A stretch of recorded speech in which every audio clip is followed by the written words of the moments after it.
Revision करवा ही दूं आपको, क्योंकि आप लोगों ने जो गलतियां कर रहे हैं वो गलतियां कम हो जाएंगी। कर दूं रिवीजन एक बार? हम एक छोटी सी रिवीजन कर लेते हैं, ठीक है? रिवीजन। तो सब बच्चे मेरी बात सुनो, मैंने आपको इस टॉपिक में क्या क्या बातें बताई हैं। मैंने आपको पहले बताया मीनिंग ऑफ बायबैक। फटाफट से बताओ बायबैक का मीनिंग क्या था?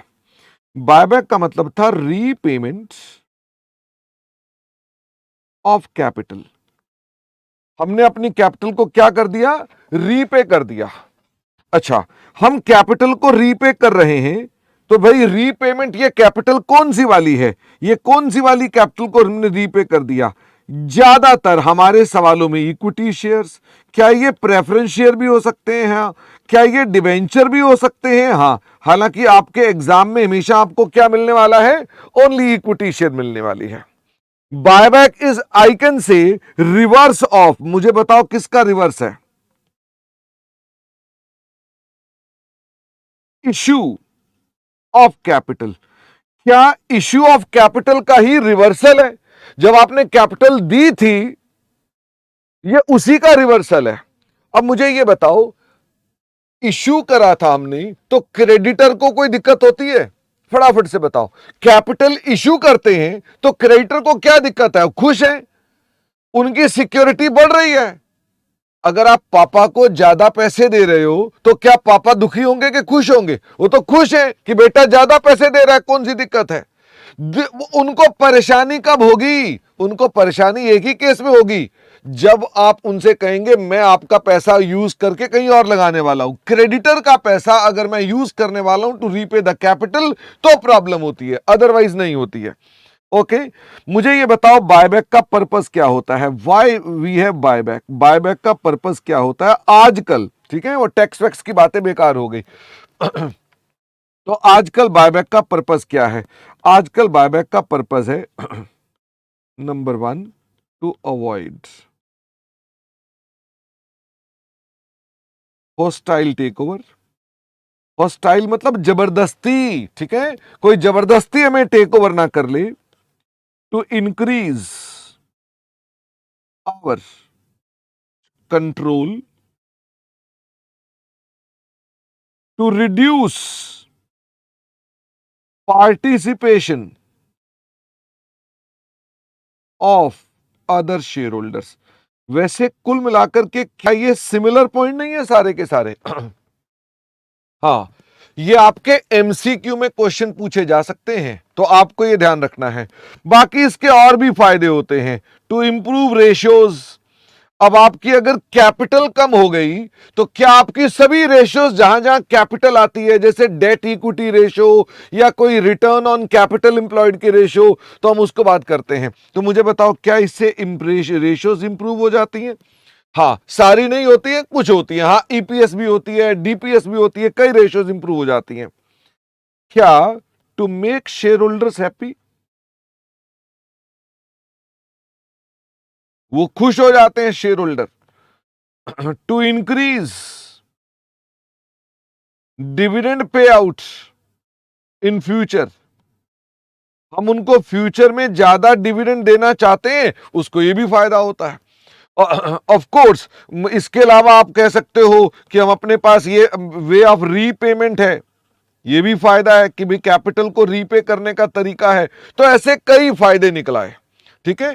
ये सब किसके लिए आपको चाहिए? फटाफट से बताओ, ये सब थ्योरेटिकल पार्ट किसके लिए चाहिए? एमसीक्यूज। एमसीक्यू 30 नंबर के आते हैं, उनको इग्नोर नहीं कर सकते आप। ओके, अच्छा, अब मुझे बताओ इसके बाद जब मैंने बायबैक की बात करी तो मैंने कहा साहब बायबैक के अंदर सेक्शन 68 कुछ कंडीशंस लगाता है। सेक्शन 68 कुछ कंडीशंस लगाता है। बताओ वो कंडीशंस क्यों लगाता है? फटाफट से बताओ। हराधिका डिविडेंड पर share will increase in future. अगर नंबर ऑफ शेयर आपने रिड्यूस कर दिए तो हर शेयर होल्डर को फ्यूचर में ज्यादा डिविडेंड मिल जाएगा। कंपनी वही पैसा बांटेगी लेकिन लेने वाले कम होंगे। ओके, सेक्शन 68 की कंडीशंस का पर्पस क्या है? तो इसका पर्पस है टू सिक्योर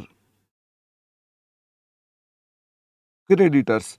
मैं जब यहां क्रेडिटर बोलता हूं तो क्रेडिटर का मतलब केवल क्रेडिटर है कि इसमें सारी लायबिलिटीज हैं? तो यहां उसके अंदर सारी लायबिलिटीज हैं, ठीक है, उसमें सारे के सारे आ जाते हैं। मुझे फटाफट से बताओ इसके लिए आपके सेक्शन 68 ने क्या क्या बातें बोली। उसने कहा भाई देखो हम केवल फुली पेड शेयर्स को ही बायबैक कर सकते हैं। इससे मुझे फटाफट से बताओ क्या इससे अनकॉल्ड कैपिटल का राइट जो था वो प्रोटेक्ट हो गया क्रेडिटर्स का? फटाफट से बताओ। जब हमने कहा हम ओनली फुली पेड करेंगे तो मुझे बताओ पार्टली पेड को हम करेंगे ही नहीं दुर्गेश, हम फुली पे को करेंगे। तो फुली पे को करने के लिए पहले क्या करना पड़ेगा? कॉल मंगानी पड़ेगी, तो क्रेडिटर की सुरक्षा बढ़ जाएगी। ओके, तो ये एक पॉइंट हो गया। दूसरा पॉइंट मुझे फटाफट से बताइए। हमारा वो कहता है सोर्स ऑफ बायबैक क्या हो सकता है? तो बायबैक का सोर्स क्या होगा? तो उन्होंने कहा दो सोर्स हो सकते हैं, या तो fresh issue for the purpose of buyback. अच्छा, ये इशू कौन सा होना चाहिए? सेम कैपिटल का होना चाहिए कि डिफरेंट कैपिटल का होना चाहिए? डिफरेंट कैपिटल का। भाई आप बायबैक कर रहे हैं प्रेफरेंस शेयर, तो बताओ फिर किसका इशू निकलेगा? अगर बायबैक कर रहे हैं प्रेफरेंस शेयर्स तो फिर ये किसका निकलेगा? इक्विटी का। और बायबैक कर रहे हैं मान लीजिए आप इक्विटी, तो फिर ये प्रेफरेंस का निकलेगा। या दूसरा तरीका क्या है? फटाफट से बताओ दूसरा तरीका क्या है? सेकंड तरीका है क्रिएटिंग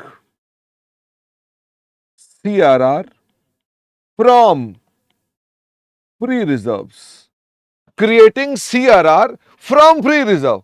सेक्शन 68 में क्या फ्री रिजर्व की परिभाषा में सिक्योरिटी प्रीमियम भी आता है? वो भी आता है। पर जय माता दी बोलो, हमारा इंस्टीट्यूट यहां कौन सा सिक्योरिटी कौन सा फ्री रिजर्व यूज करता है? फटाफट से बताओ। वो यूज करता है सिर्फ general reserve, P and L account. यानी ऑफ कोर्स डिविडेंड इक्वलाइजेशन भी आ सकता है, कोई दिक्कत नहीं। अच्छा, देव कह रहा है कोई प्रेफरेंस शेयर का बायबैक करेगा ही क्यों? भाई उसके पास पैसे फालतू पड़े हैं। भाई अगर हम देखें हमारे पास पैसे फालतू पड़े हैं, इन्वेस्ट करने की जगह नहीं है, हमने कहा चलो प्रेफरेंस शेयर का निपटारा कर दो। ओके, तो देव इट्स नॉट कि hostile is always applicable, there are number of reasons to do. Okay, हमारे पास शेयर होल्डर खुश कर रहे थे, हमने तब भी कर डाला। अच्छा, अब मुझे फटाफट से ये बताओ क्या हम अपने फ्रेश इशू और सीआरआर इन दोनों से मिलाकर के भी काम कर सकते हैं? यानी हम थोड़ा सा फ्रेश इशू निकाल दें और थोड़ा सा सीआरआर बना दें, क्या उससे भी काम कर सकते हैं? हां। जो सीआरआर आपने बना दिया, इस सीआरआर का यूज क्या होगा? CRR can be used for issue of bonus shares. हम सिर्फ बोनस शेयर्स के लिए इसका यूज कर सकते हैं। ऐसा हमारे पास किस सेक्शन में लिखा हुआ है? ऐसा सेक्शन 69 में लिखा हुआ है। इसका मतलब आपको यह बात भी पता होनी चाहिए। मैंने बताया हुआ नहीं है, पर मैंने कहा हम आपको यहां पर यह भी बता ही देते हैं। इसके अलावा सेक्शन 68 लिमिट्स भी लगाता है। क्या मैंने आपको लिमिट्स करवा दी? लिमिट्स मैंने नहीं कराई। इसका ना दिस इज पेंडिंग। एक बच्चा लिख रहा है, कह रहा है पिछले क्वेश्चन में फ्रेश इशू था तो फिर सीआरआर क्यों बनाया? मुझे ये बताओ, सेक्शन 68 की कंप्लायंस दुर्गेश जो करनी है वो किस पर करनी होती है? On capital. तो जो पिछला क्वेश्चन था उसमें कितनी कैपिटल थी दुर्गेश जिसको बायबैक किया था? फटाफट से बताओ दुर्गेश, पिछले क्वेश्चन में कितनी कैपिटल तुमने बायबैक की थी? तुमने कैपिटल बायबैक की थी 500 की। नया इश्यू तुमने कितने का निकाला हुआ था? जो तुमने नया इश्यू निकाला हुआ है वो निकाला हुआ था 200 का।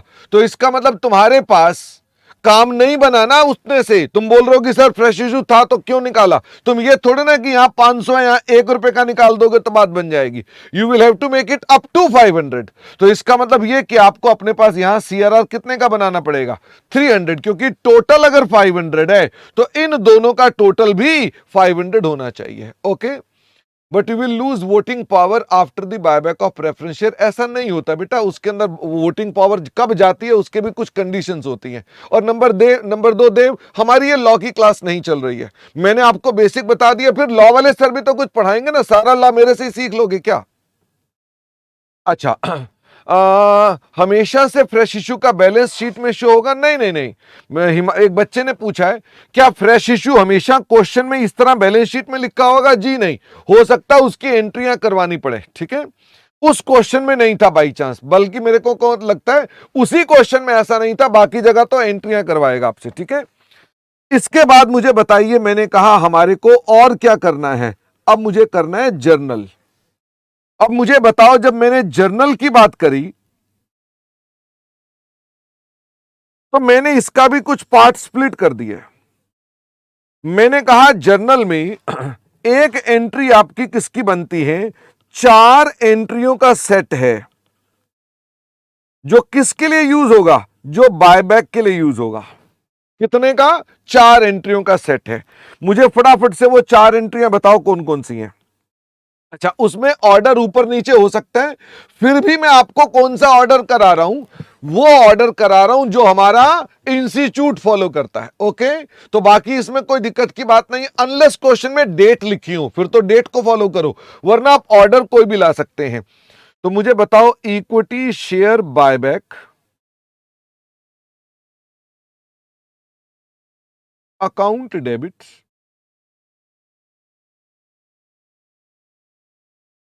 To bank. ओके, फिर मुझे फटाफट से बताओ अगली एंट्री क्या बनेगी। इक्विटी शेयर कैपिटल, ठीक है। और मैंने आपसे कहा premium on buyback to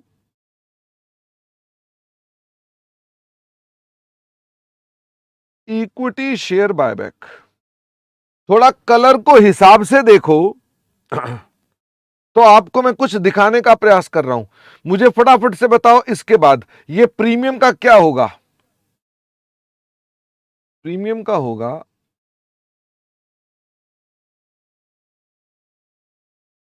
security premium account debit. अगर ये ना हो तो हम क्या लिख देंगे, जर्नल रिजर्व या PNL account debit to premium on buyback, to premium on buyback.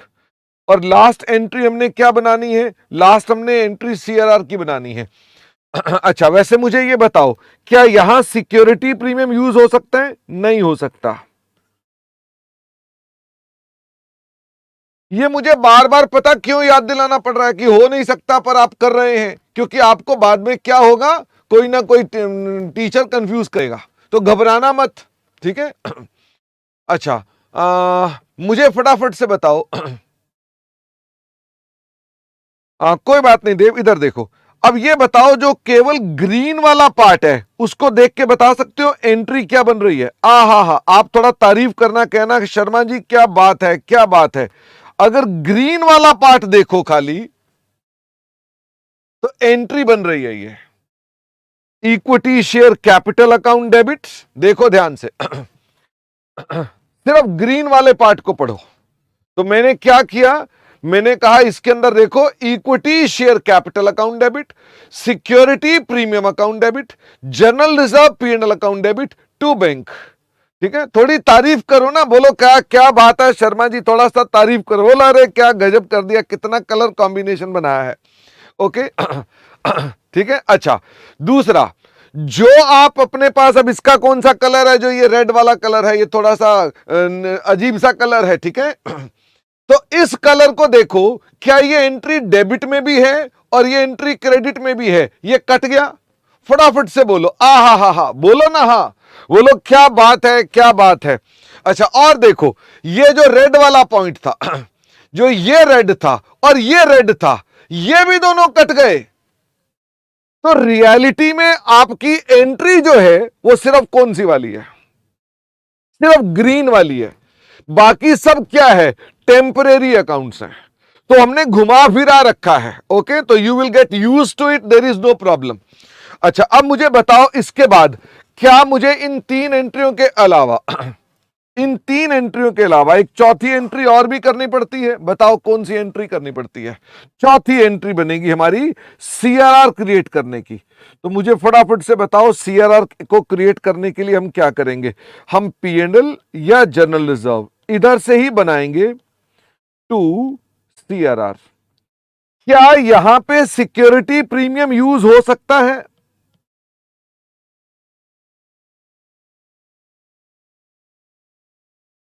क्या इस जगह पर सिक्योरिटी प्रीमियम यूज हो सकता है?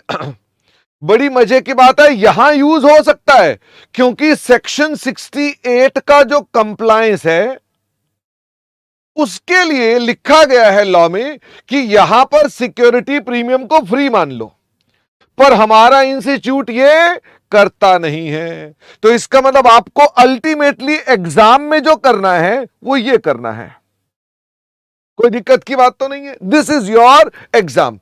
तो आप बार बार कंफ्यूज ना हो, मुझे इसका आश्वासन दे दो, क्योंकि आपके बाद में लॉ वाले सर आपको बड़ा उलझाएंगे।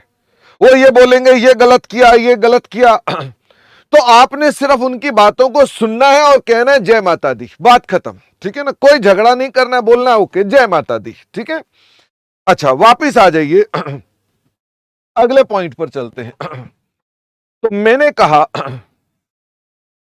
ये 4 एंट्रीज के बाद और भी कुछ एंट्रीज हो सकती हैं। अब आप सारे बच्चे बताओ, मैंने आपको और भी एंट्रीज कुछ बतानी है, बता डालूं फटाफट से? आपको कुछ नई एंट्री बताना चाहता हूं मैं, आपको और भी बताऊंगा। 5 एंट्री कर देते हैं। मैं आपको और 5 एंट्रियां और बताऊंगा, फिर बड़ी सिंपल सिंपल बताऊंगा। ठीक है? बड़ी सिंपल सिंपल आपको 5 एंट्रियां बताऊंगा। फिर उसके बाद मैं आपको और भी 4 एंट्रियां बताऊंगा। ओ माय गॉड! ओके, राधिका कुछ लिखना नहीं है, ये रिवीजन वाला वीडियो बन रहा है और रिवीजन वाला वीडियो आप बाद में यूज कर सकते हैं। ओके, अच्छा, वो 4 एंट्रियां और 5 एंट्रियां जो हैं, हम पहले इन 5 एंट्रियों की बात करते हैं। क्वेश्चन में अगर आ जाए इन्वेस्टमेंट को सोल्ड कर दो, उसकी एंट्री क्या होगी? अच्छा, ये बताओ, इन्वेस्टमेंट को सोल्ड कर दो, क्या ये सेक्शन 68 का पॉइंट होगा? ये एंट्रियां जितनी लिखी थी ये ड्यू टू सेक्शन 68 लिखी थी, लेकिन जो ये मैंने आपको ये एंट्रियां बता रहा हूं वो कहता है सेल कर दो इन्वेस्टमेंट की। तो ये बताओ, सेल ऑफ इन्वेस्टमेंट की एंट्री तो नॉर्मल एंट्री है। आप मुझे फटाफट से बताओ इसकी एंट्री क्या होगी? मजे की बात है, बिना सिखाए मैंने इस पर कई सवाल करा भी दिए थे आपको। ओके, तो ये एंट्री आपको अच्छे से आती है। फटाफट से बताओ एंट्री क्या बनेगी? Bank account debit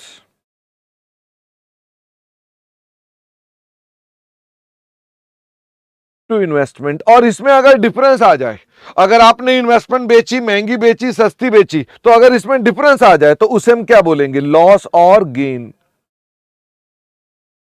on sale. जो जाएगा कहां बाद में? फटाफट से बताओ, जो जाएगा कहां बाद में? ये जाएगा आपके पास P&L अकाउंट में।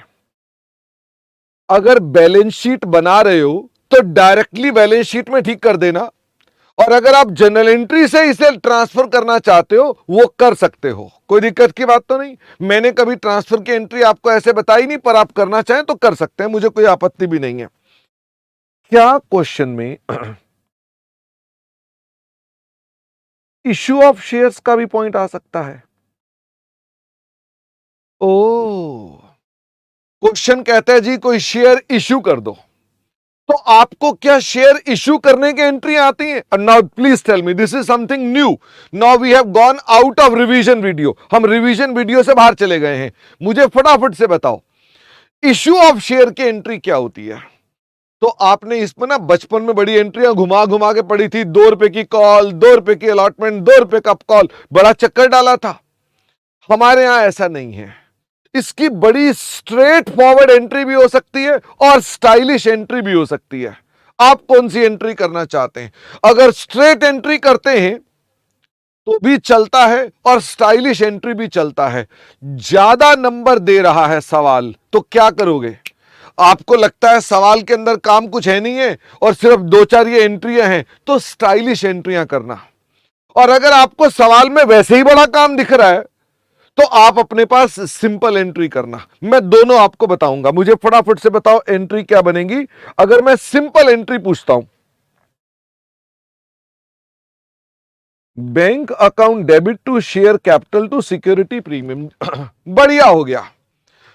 सीधा एक ही एंट्री में कैपिटल आ गई, एक ही एंट्री में प्रीमियम आ गया, यानी इसी एंट्री में ही आपने सब कुछ डाल दिया। और इसी की स्टाइलिश एंट्री बताओ क्या होगी। और हम बैंक अकाउंट डेबिट करेंगे to share application and allotment. Oh my god! अच्छा सर, क्या ये हमारे नोट्स में सब लिखा हुआ है? सब लिखा हुआ है आपके नोट्स में, हैंड रिटन नोट्स में सब लिखा है। You don't need to write it. Okay, मैं यहां रिवीजन कर जैसा एक वीडियो बना रहा हूं और कुछ नहीं है। तो मुझे ये बताओ, मैंने डायरेक्टली डाला क्या कैपिटल में, या मैंने इसे एप्लीकेशन एंड अलॉटमेंट में डाल दिया? मैंने इसे एप्लीकेशन एंड अलॉटमेंट में डाल दिया। अब मुझे बताओ, क्योंकि कैपिटल में तो डाला नहीं, तो इसमें एक और भी एंट्री आएगी। फटाफट से बताओ क्या एंट्री आनी चाहिए? What should be? हाँ सौरभ, आप लिख लिया करो साथ साथ में। ओके, तो मुझे फटाफट से बताओ, share application and allotment debit to share capital to security premium. फटाफट से मुझे बताओ, क्या ये फैशन पसंद आया कि नहीं आया? ये मेरी स्टाइलिश एंट्रियां हैं। इसका मतलब ये मेरी बेसिकली क्या है? ये मेरी स्मार्ट एंट्री है और ये मेरी स्टाइलिश एंट्री है। अच्छा, अब मुझे ये बताओ, क्या सवाल में और भी कोई चीजें हो सकती हैं? मान लो क्वेश्चन कहता है बैंक से लोन लो। क्या क्वेश्चन में आ सकता है बैंक से लोन लेकर दिखाओ? फटाफट से बताओ। क्वेश्चन है भाई, कुछ भी लिखा हो। आप मुझे ये तो नहीं कह सकते ना कि नहीं नहीं बैंक लोन क्यों मांग रहा है, वो उसने कहा बैंक से लोन ले लो। जैसे सेल ऑफ इन्वेस्टमेंट थी, कह रहा बैंक से लोन ले लो। What will be the general entry for bank loan? फटाफट से बताओ। Bank account debit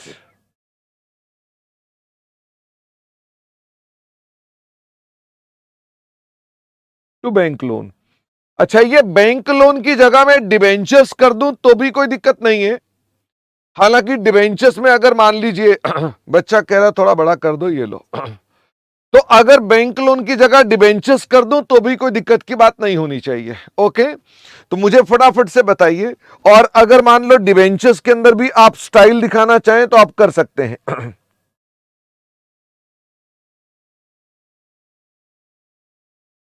bank account debit to debenture application and allotment, और फिर debenture application and allotment to 9% debenture. तो मुझे फटाफट से ये बताओ, मैं कोई मुश्किल काम बता रहा हूं कि बिल्कुल नॉर्मल चीजें बता रहा हूं? बिल्कुल नॉर्मल बता रहा हूं। डिबेंचर इशू किए तो अगर क्वेश्चन नहीं बोला उसका इंटरेस्ट देना होगा? नहीं हिमांशु, डिबेंचर इशू किए, चूंकि आज ही इशू किए तो इंटरेस्ट तो उसके बाद लगेगा और क्वेश्चन उसके बाद का है नहीं है। ओके, तो इसलिए आपको कोई ब्याज के चक्कर में नहीं पड़ना, एंट्रियां डाल दी नॉर्मल। ओके, अच्छा, मैं चाह रहा था आपके साथ और भी एंट्री करा देना। क्या सवाल में वो ये कह सकता है बायबैक पे कोई खर्चा हो गया, सीए ने फीस ले ली, विज्ञापन देने का खर्चा हो गया? क्या कोई खर्चे भी हो सकते हैं? फटाफट से बताओ। क्या बायबैक पर कोई एक्सपेंसेस भी हो सकते हैं? बिल्कुल हो सकते हैं। What will be the general entry for that? Buyback expense. आप बताओ क्या एंट्री होनी चाहिए बायबैक के एक्सपेंस की?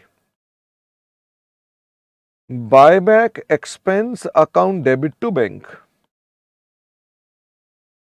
यानी खर्चा हम डेबिट कर देंगे और बैंक में डाल देंगे।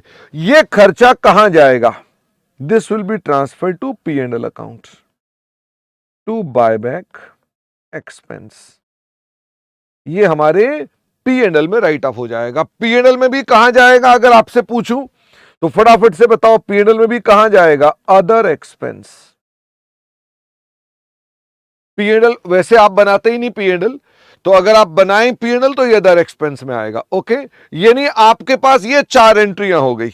5वीं एंट्री एक और बताना चाहता हूं। मैंने कहा ना मैं कितनी एंट्रियां बताना चाहता हूं, फटाफट से बताओ। मैंने कितनी एंट्रियां आपको बोला? मैंने कहा आपको 5 बड़ी सिंपल सिंपल एंट्रियां बताना चाह रहा हूं। तो 5 में से मैंने बता दिया, इन्वेस्टमेंट की सेल की एंट्री, इश्यू ऑफ शेयर की एंट्री, बैंक लोन की एंट्री, बायबैक की एंट्री, बायबैक एक्सपेंस की एंट्री।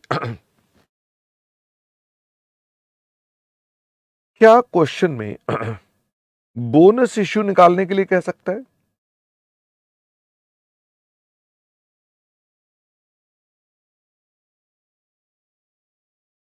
क्वेश्चन कहता है बायबैक ऑफ अच्छा, एक बच्चा पूछ रहा है, कह रहा है बायबैक के एक्सपेंसेस एक्स्ट्रा ऑर्डिनरी क्यों नहीं है? एक्स्ट्रा ऑर्डिनरी क्या होता है? एक्स्ट्रा ऑर्डिनरी होता है एबनॉर्मल। मैं आपके साथ एक बात करूंगा, ध्यान से सुनना, ठीक है दीपांशु? क्योंकि मैं बिजनेस करता हूं इसलिए मुझे सैलरी पे करनी पड़ती है। ट्रू और फॉल्स? फटाफट से बताओ दीपांशु। क्योंकि मैं बिजनेस कर रहा हूं मुझे अपने इंप्लॉइज को सैलरी देनी पड़ती है। ट्रू और फॉल्स? बिल्कुल ट्रू। बिजनेस करोगे तो सैलरी दोगे। क्योंकि मैं बिजनेस करता हूं इसीलिए मुझे टैक्स भी देना पड़ता है। बिल्कुल ट्रू। क्योंकि मैं बिजनेस करता हूं इसीलिए अर्थक्वेक भी आता है। ट्रू और फॉल्स? क्योंकि मैं बिजनेस करता हूं इसीलिए अर्थक्वेक आता है। Does it happens like this? अच्छा, मैं बिजनेस नहीं करूंगा तो सैलरी भी नहीं होगी, मैं बिजनेस नहीं करूंगा तो टैक्स भी नहीं होगा, पर अर्थक्वेक का कोई लेना देना नहीं। ये एक्स्ट्रा ऑर्डिनरी है। आप मेरी बात समझ रहे हैं? इसका मतलब जब आप धंधा करते हैं तो जो चीजें स्वाभाविक हैं वो सब ऑर्डिनरी हैं, और अगर मान लीजिए आप धंधा करते हैं और कुछ अस्वाभाविक है जो धंधे के अंदर होती ही नहीं, वो एक्स्ट्रा ऑर्डिनरी है। अब मुझे बताओ, जब आप धंधा करते हैं तो बायबैक भी करते हैं। ट्रू और फॉल्स? फटाफट से बताओ। और जब आप बायबैक करते हैं, भाई आप धंधा कर रहे हैं, कंपनी चला रहे हैं, तो बायबैक भी करते हैं। ट्रू और फॉल्स? ट्रू। तो क्या ये एक्स्ट्रा ऑर्डिनरी है? फटाफट से दीपांशु बताओ, क्या ये एक्स्ट्रा ऑर्डिनरी है? The answer is no. To make it extra ordinary आपको मैंने एक तरीका बता दिया कैसे करते हैं। क्योंकि मैं धंधा करता हूं तो बाढ़ आती है, क्योंकि मैं धंधा करता हूं तो बारिश आती है, क्योंकि मैं धंधा करता हूं तो समुद्र के अंदर हाई टाइड्स आती हैं, क्योंकि मैं धंधा करता हूं तो आग लगती है। क्या आपको मेरी बात समझ में आ गई? इसका मतलब these are extra ordinary items. Ritesh कह रहा है अब स्टाइलिश एंट्री समझ में नहीं आई। स्टाइलिश एंट्री ना असल में क्या है, हम डायरेक्ट कैपिटल में नहीं डाल रहे, हम एक टेम्परेरी अकाउंट में डाल रहे हैं, equity share application and allotment, और फिर उसको ट्रांसफर करते हैं। अब आप कहेंगे ये 2 डेटें क्या है? फटाफट से मुझे बताओ। एक बच्चे ने पूछा रितेश ने कि सर सीधा ना डाल करके हमने अपने पास इस एंट्री को सीधा नहीं डाला और हमने ऐसे घुमाकर डाल दिया, ऐसा क्यों किया जाता है? एक्चुअल में तो रितेश आपको दिख गया ना कि ये डेबिट वाला क्रेडिट क्रेडिट वाले के साथ आपस में कट गया। Okay, but why these are entries are better? क्योंकि रियलिटी में इन दोनों की डेट अलग होती है। हम बैंक में पैसे जो लेते हैं वो अलग दिन लेते हैं, और शेयर जो देते हैं वो अलग दिन देते हैं। इसलिए ये जो एंट्री आपने की थी ये फंडामेंटली इनकरेक्ट है। लेकिन मैंने क्या बोला? स्मार्ट काम है कि चलो ठीक है, सवाल में ऑलरेडी बहुत लोड है तो अपने ऊपर लोड ना लेकर आप स्मार्ट काम कर दो। ओके रितेश, वापिस आइए, और अब मैं आपके साथ ना बोनस की बात करना चाहता हूं, अगर आप तैयार हैं तो। हाँ, शिवांग कह रहा है मैंने ये एंट्री 12th में भी पढ़ रखी थी। बहुत अच्छी बात है शिवांग, हम चाहते हैं सब कुछ सिस्टमेटिक और करेक्टली पढ़ा हुआ हो। अगर हमने सब कुछ करेक्टली पढ़ा हुआ है तो हम बिल्कुल अपने 90 नंबर तक पक्का गारंटी से ला सकते हैं। ओके, आइए मेरे साथ साथ अब बोनस की बात करेंगे। बोनस शेयर पहले तो बताओ दिया कहां से जा सकता है, कहां से दे सकते हैं बोनस शेयर? तो कैपिटल रिडम्पशन रिजर्व से दिया जा सकता है। मजे की बात है, क्या सेक्शन 52 में सिक्योरिटी प्रीमियम से भी दिया जा सकता है? वैसे मैंने आपको कल दिखाया था सेक्शन 52, दोबारा देखना है तो दोबारा देख लेते हैं। सेक्शन 52,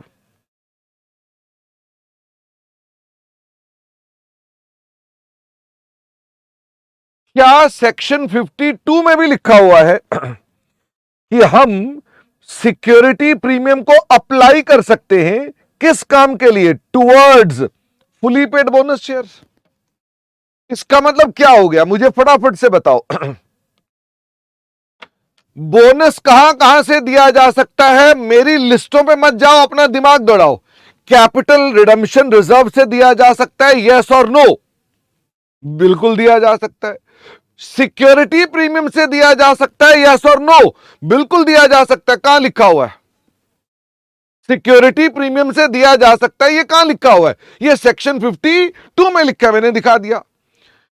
फ्री रिजर्व से भी दिया जा सकता है, क्योंकि जिसका नाम ही क्या है, free.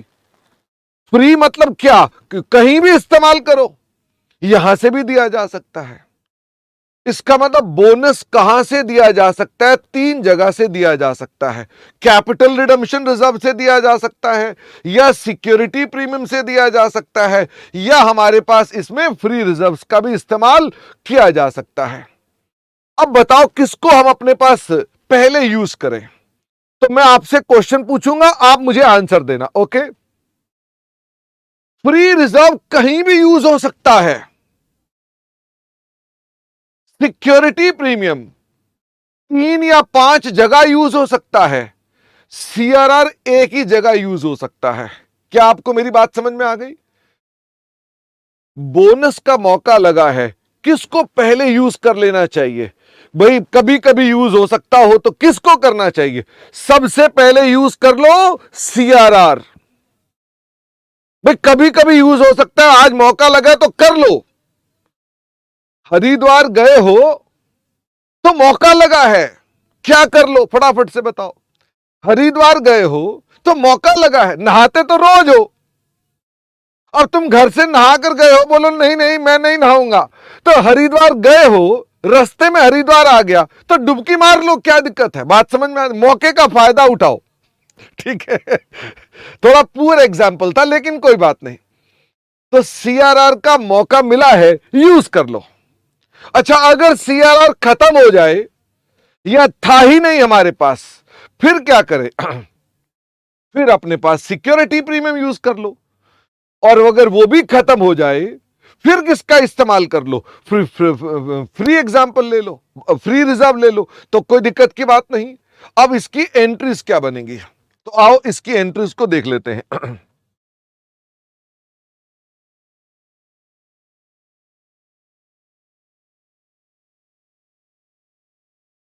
CRR account debit, security premium account debit, free reserve. अच्छा, मैं जब फ्री रिजर्व बोल रहा हूं तो सिक्योरिटी प्रीमियम भी तो फ्री था। अभी तो बोल रहे थे, एक्सप्लेनेशन में लिखा हुआ है कि सिक्योरिटी प्रीमियम भी तो फ्री है, तो ये मैंने अलग अलग क्यों लिखना शुरू कर दिया? वो सिर्फ और सिर्फ किसमें था? Only for the purpose of section 68, वैसे नहीं था, इसलिए यहां पर ऑर्डर में चला हूं मैं। तो मैंने कहा सबसे पहले ये, फिर ये, और फिर फ्री रिजर्व का इस्तेमाल करेंगे टू बोनस शेयर्स। और मुझे बताओ, बोनस शेयर्स एक टेम्परेरी अकाउंट है, देख रहे हो रितेश भाई? जिसे क्रेडिट किया था उसी को डेबिट कर दिया। To share capital, to share capital. Sir ये बोनस कंपनियां देती क्यों हैं? देखो ऐसा है, कंपनियां बोनस क्यों देती हैं ये सब आप फाउंडेशन में पढ़कर आए हैं, ये फाउंडेशन का टॉपिक है। शॉर्ट में बता देता हूं कि कंपनी के पास रिजर्व एंड सरप्लस पड़े हैं, जिनका यूज ही उस जगह पर हो सकता है, तो कंपनियां फिर उसका इस्तेमाल कर लेती हैं। वो कहती हैं चलो ठीक है, फिर उसी जगह इस्तेमाल कर लेते हैं। तो यानी देयर आर सिचुएशंस जहां आपको वो कहता है इसका आपके पास रिजर्व पड़े हुए हैं, आप कहीं और यूज नहीं कर सकते, तो आप बोलते चलो ठीक है यूज करो, इसका बोनस निकाल दो। तो कंपनी बोनस निकालकर शेयर होल्डर को खुश करती है, और कुछ नहीं होता है। क्या बोनस से कभी किसी को फायदा भी होता है? किसी को फायदा नहीं होता, सिर्फ खुश करते हैं। इसका एकमात्र यूज होता है लोगों को खुश करना, और कोई पर्पस नहीं होता। ठीक है। हाँ बेटा स्नेहा, सिक्योरिटी प्रीमियम के यूजेस मैंने कल आपकी क्लास में कवर किए हुए हैं। आप अगर नोटिस करेंगे तो देखो, आपने ऑलरेडी इसके सारे नोट मार्क कर रखे हैं, तो ये कल हमने पढ़े हुए हैं, एक बार दोबारा देख लेना। ठीक है। तो मैंने आपसे कहा कि हम अपने पास इसका बोनस इश्यू निकाल सकते हैं। तो क्या क्वेश्चन में अगर बोनस इश्यू निकालने का पॉइंट आ जाए तो आप कर पाओगे? कभी बोनस का पॉइंट आ जाए, बोनस में ना एक अक्सर रेशो दी जाती है, वो बोलेगा कि कोई भी रेशो हो सकती है। वो कहता है 1:4 का बोनस। मुझे बताओ इसका क्या मतलब होता है? 1:4 का मतलब क्या होता है? 1 शेयर फॉर एवरी 4 हेल्ड। वो कह रहा है हम 1 शेयर देंगे फ्री में। जिसके पास कितने शेयर हैं? जिसके पास 4 शेयर हैं। आप इसको ऐसे भी बोल सकते हो 1/4। इसका मतलब 1:4 मतलब हम 1/4 इतने शेयर देंगे। ओके। मैं कुछ और बातें भी बताना चाहता हूं जो आपने शायद याद कर रखी हो बचपन में। हम जब भी बोनस देंगे ये हमेशा फुली पेड होगा। बताओ क्यों? हम जब भी बोनस शेयर देंगे ये हमेशा फुली पेड होगा। बताओ क्यों? For the security of creditors. Okay, हम क्रेडिटर्स की सिक्योरिटी के लिए हम हमेशा ऐसा करते हैं। ये हमेशा एट पार वैल्यू होंगे। इसका मतलब ये कभी भी प्रीमियम पर नहीं होंगे, कभी भी डिस्काउंट पर नहीं होंगे। एक बात बताओ, प्रीमियम का मतलब है कंपनी शेयर महंगे दे रही है। इस बात को बोलता हूं, कंपनी शेयर महंगे दे रही है फ्री में। क्या अभी इस बात में कोई रस निकल रहा है? मैं कह रहा हूं कंपनी फ्री में महंगे शेयर दे रही है। यह क्या मतलब हुआ? देयरफॉर लॉस इज कि बोनस शेयर जो होंगे हमेशा किस पर होंगे? एट पार होंगे। ये कभी भी प्रीमियम पर नहीं होंगे। आई होप आपको मेरी बात समझ में आ गई है। और इसको कैपिटलाइजेशन ऑफ प्रॉफिट भी कहा जाता है।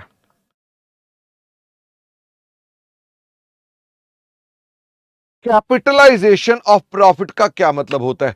कैपिटलाइजेशन का मतलब है हमने प्रॉफिट को कैपिटलाइज कर दिया, जमा दिया। ओके, हमने उसे कैपिटलाइज कर दिया, तो that is basically called capitalisation. तो मेरे पास ये 5 एंट्रीज मैंने बताई, और अभी भी क्या और कुछ एंट्रीज हैं? फटाफट से बताओ, अभी भी कुछ और एंट्रीज हैं? अभी भी हो और हैं, ये हम लेटर ऑन करेंगे। कोई दिक्कत तो नहीं? हम अपने पास वो 4 एंट्रियां बाद में करेंगे। खुशी कह रहे हैं दोबारा से बताना कि हमारे पास कैपिटलाइजेशन का मतलब है किसी भी चीज को कैपिटल में कन्वर्ट करना। ठीक है, जब भी हम बोलते हैं ना कंपनी में कैपिटलाइजेशन हो गया, मतलब कैपिटल आ गई।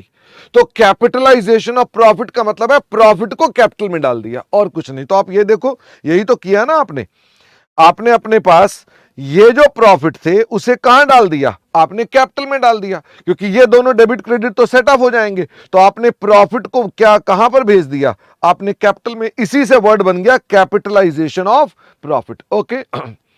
हाँ, मैं ये मुदित आपको ये नोट्स मिल जाते हैं एलएमएस के ऊपर। बोनस शेयर का क्रेडिटर्स की सिक्योरिटी पर क्या इफेक्ट आता है और कैसे आता है? बेटा यश, अब वो ना बोनस मेरा काम का नहीं है, वो फाउंडेशन का पार्ट है, तो मैंने हल्का सा उसे कवर करना था, उतना कर लिया। ठीक है, फिर भी अगर दिक्कत होगी तो आप मुझसे अलग से डिस्कस कर लेना। सर